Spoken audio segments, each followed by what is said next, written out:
40% of the EU's total energy consumption, 5 times higher than in the U.S. But Europeans are shocked by Russia's brutality in Ukraine, and the war is upending long-standing trade relationships between the EU and Russia.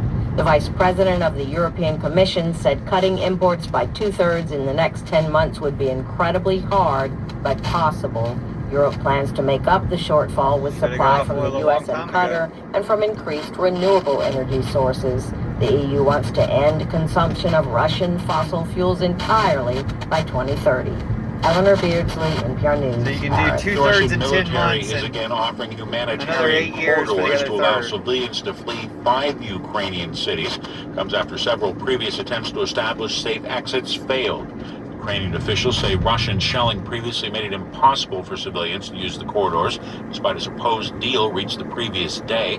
The Russian military, meanwhile, has countered, saying civilians only were allowed to use one corridor, while others from Kiev, Chernihiv, Kharkiv, and Mariupol were blocked.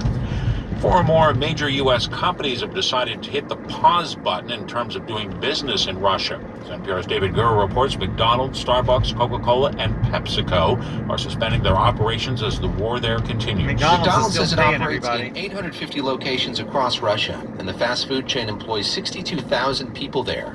It signals the end of an era. McDonald's opened its first restaurant in Moscow in 1990. In a statement, the company's CEO says it will pause its operations in Russia, and he adds, it's impossible to predict when we might be able to reopen. By day's end, Starbucks, Coca-Cola, and Pepsi had all put out similar announcements. They joined dozens of U.S.-based companies that have decided to stop doing business in Russia, a growing list that includes Apple, Levi's, and GM. David Gura, NPR News, New York. In response to the ongoing Russian invasion of Ukraine, global energy prices have been moving higher, and with the U.S. announcing a ban on Russian oil imports, that'll likely push prices at the gas pump up even more.